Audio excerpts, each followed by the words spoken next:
Hey, how's it going, everybody? Tony here. Hope you're doing well. Just want to look at Bitcoin here on the 4 hour. I think we have a couple options in the mix right now. I think ideally, for clarity's sake, I would really like to see this turn into some kind of triangle, something that we can use, bull or bear, for long-term holders. Obviously, that might not be the best look that we want. Triangles, especially with this three wave pointing down at this moment, would insinuate that we're going to get correction here before we get another sweep to the downside. So investors might not be loving it, but if as a trader, what we're looking for is clarity and looking for patterns that we can recognize, and hopefully this plays out as one. But right now, I think we have a pretty convincing three wave move up, three wave move down.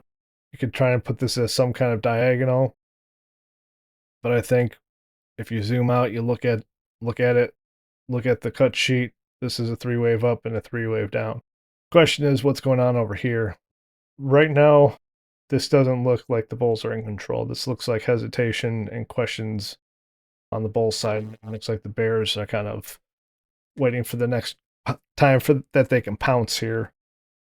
Again, saying this, before the Sunday futures open, I've definitely shot myself in the foot or had to eat crow after putting all this time and effort into like a chart or something, and then Sunday futures open and it just dumps or bounces one way or the other and just blows everything out. So keep that in mind. I'm really waiting for the setup tomorrow evening when the futures open to see kind of where we're at. Are we sweeping this high? Are we sweeping this low? Like what's going on with the levels that we kind of been watching? And right now, that's been my main go-to higher weighted confluence has been these levels because they have been playing pretty well. I mean, anytime we approached 85,000 here, 84.5, we've gotten some kind of rejection. We've poked through, swept a little high pivot there, and then we dumped down. So I think right now, for me at least, I'm weighting the levels a little bit more than I am Elliott Wave at this point. But right now, if we hold this pivot, the ideal pattern for me is that we're in some kind of double zigzag up. Right now, I think the most pretty and ideal situation is that we stay in this range, and then we move up for one more move up deeper into this range before we get a move down. And then we can kind of say, okay, it went pretty deep. It's corrective. It's a potential C wave. We're looking for the C wave to be the most complex typically in a triangle. It's always a triangle, all that good stuff. So as far as the Elliott goes, again, I think that's kind of my ideal pattern that would play out because it is easy to set up a trade plan around it, or it can be. Again, I think some timing is going to come and be involved with that as well, but right now that's what I'm ideal pattern. If we end up rolling over here, and this is what I'm looking for this weekend, I have to see which pivot breaks here first. Is it going to be this pivot down here, negate my pattern here that I have laid out as a double zigzag up, or are we going to continue up and go a little bit deeper and test the 90,000 area? I've been on holiday. I don't know what everyone else is thinking, to be honest. I'm just kind of going off my first impressions here, but I think it's all going to be about this level here. Right now, I think I pointed this out quite a while ago, and as you can see, we still haven't been able to get above this and flip it. Little poke throughs are going to happen when you're dealing with levels. It's just, sweeps, could be stop loss hunts, whatever you want to call them. But essentially, breakout traders are trying to buy in and they're getting stomped out immediately. So, this looks great. This is a nice swift move up. We broke the level that we were keeping an eye on, but it didn't give us the retrace that we were looking for quite yet. And that's what you want to play. Like, you might get lucky and then there's breakout traders that make it. Don't get me wrong.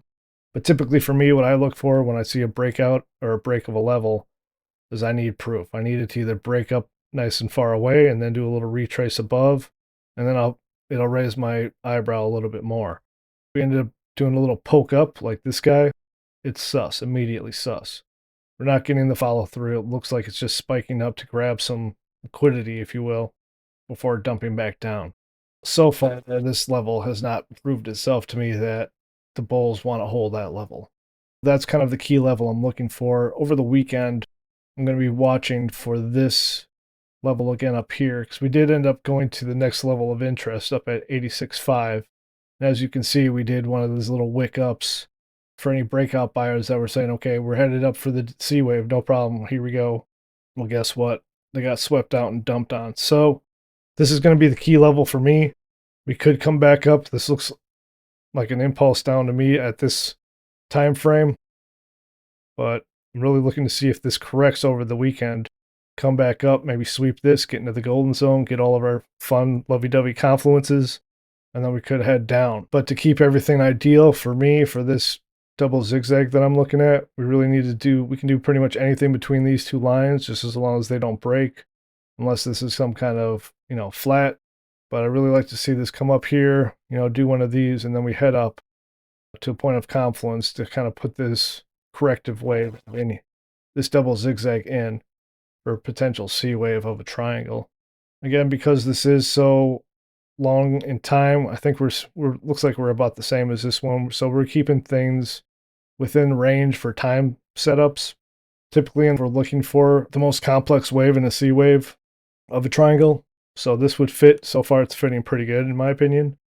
So if we come up and finish as a double zigzag, I think it gives weight to the triangle idea, in my opinion.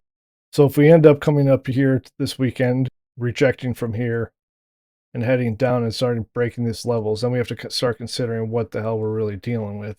Typically, when we get a three-wave move down here that sweeps the low, this typically isn't the end, unless you're dealing with some kind of diagonal. So if you can count a diagonal out of this, that could be a potential.